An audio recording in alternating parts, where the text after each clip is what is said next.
Review copy provided by Activision.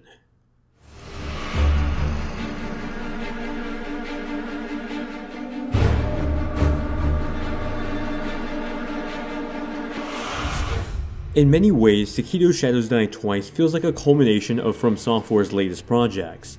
It's not entirely Dark Souls nor Bloodborne, rather a combination of both with a faster paced twist on it all. While it may be a bit more forgiving than its predecessors, this is no walk in the park. It's a game that will have you yelling and screaming while making use of that new pause button that, oh my gosh, actually freezes the gameplay.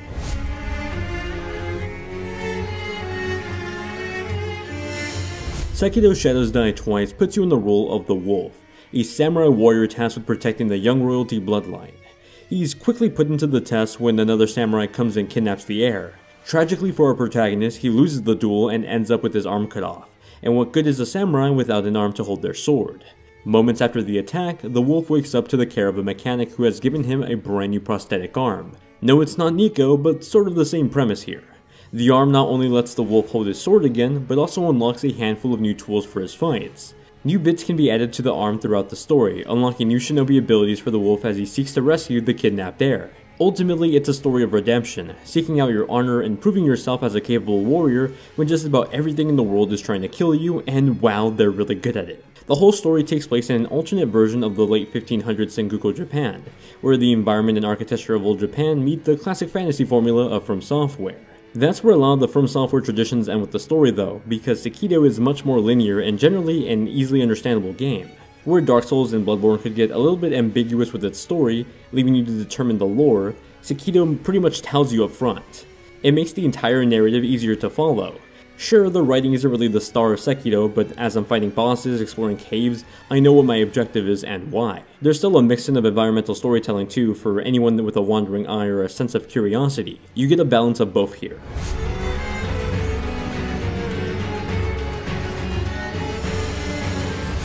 Sekiro Shadows Die Twice feels like a mutation of everything FromSoftware has established before. The challenge you've come to know from FromSoftware is all here, but still slightly different.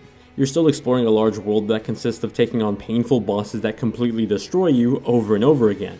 Sculptor idols are essentially Dark Souls bonfires letting you take a rest and manage your RPG elements. However, a lot of the RPG mechanics have been simplified for a more approachable experience. You're no longer worrying about leveling up, managing armor, or anything like that. In Sekiro, the katana you start off with is the same weapon you have throughout the entire game. The XP you earn from defeating enemies isn't going towards a leveling system, but rather a skill tree that unlocks new attacks for your katana.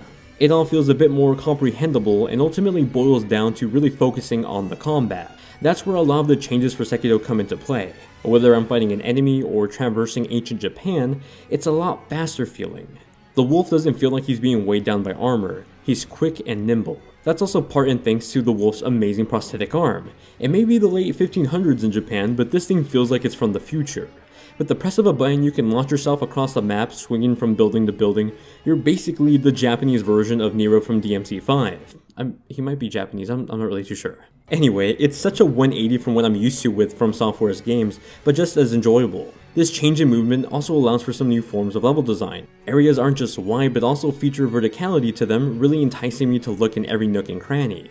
Rightfully so, you'll be rewarding for exploring, often stumbling upon a secret item or a hidden boss inside of a cave. Going after enemies, you can take the stealth approach by swinging from building to building and getting the drop on them.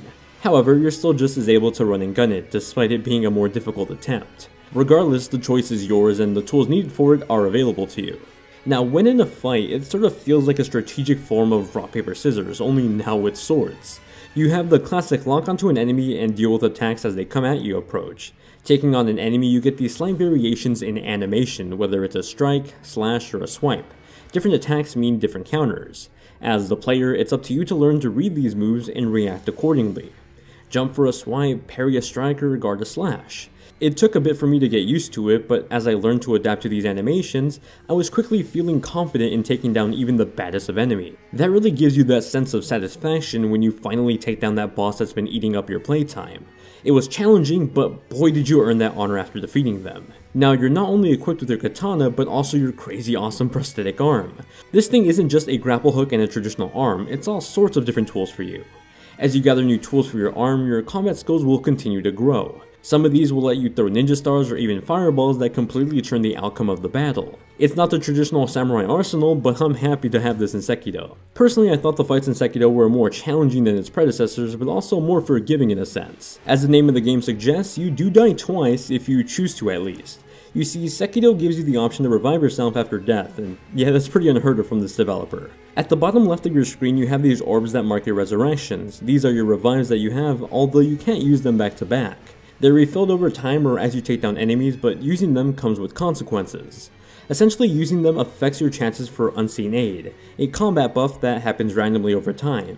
They can also affect the people around you, causing NPCs in your area to get sicker the more often you revive. They have consequences. It's with all that after finishing the 40-hour campaign, and depending on your skills this can be a good 50 hours or if you're a pro, even 30 hours, I was met with a feeling of gratification. It was a damn good challenging campaign that had me screaming, swearing, but equally laughing and smiling with every boss defeated.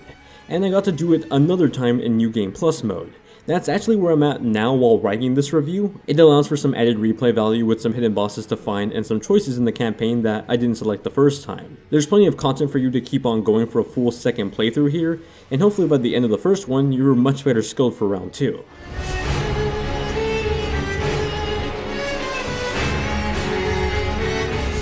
Taking place in ancient Japan, the vistas showcased throughout Sekiro are absolutely beautiful.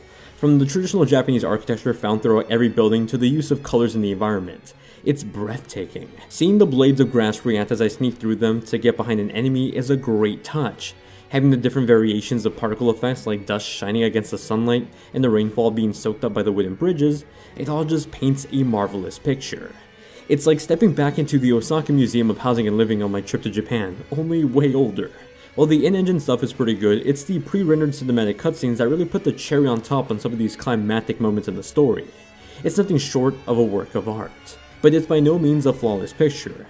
Playing on the base consoles, you'll get 1080p picture on both the PS4 and Xbox One S with frame rates hovering between 25 to 30 frames per second. Performance is a bit more consistent on the base PS4 though. On the enhanced consoles, you'll get an 1800p upscaled picture on the PS4 Pro and a native 1800p on the Xbox One X with frame rates hovering between 40 to 55 frames per second. Oddly enough, the PS4 Pro has a better frame rate average than the Xbox One X. You can technically force the consoles to run at 1080p for a better frame rate output, but even then I ran into some weird issues like this on the Xbox One X where the game literally froze for a second. Yeah, I have no idea what that was about. I wasn't able to recreate it, but it happened and so I have to report on it. As for PC, I didn't get a PC copy to review, so while I wasn't able to personally test it, if you're aiming for a 1080p 60, then PC is definitely the way to go. It's apparent that on the console side at least, FromSoftware went for a parity release between all the major platforms.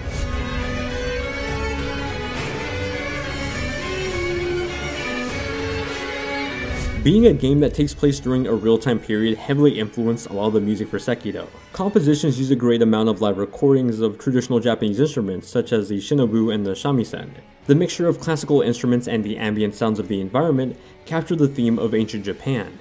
Taking place in the Sengoku period, this was a dark time for the country, one filled with war and conflict in every sign. The wolf isn't a soldier in shining armor, but a disfigured samurai that's been withered down over time. The music played throughout Sekiro appropriately represents those tones with every enemy encounter you face. Sound design is also well done. It flows with the music played in the background masterfully. The chimes of the swords crossing and parrying in combat sync up with the heavy drums. It's subtle, but makes the fights in Sekiro feel much more impactful no matter the size of the enemy you're fighting. Lastly, there's the voice acting performance that comes in both Japanese and English. By default, the game selects Japanese, and so I took that as the most authentic representation and played in Japanese. For the mild Japanese I've been studying for about 2 years, the performances were great, encompassing the darker tone of the story and the despair that these characters have to go through.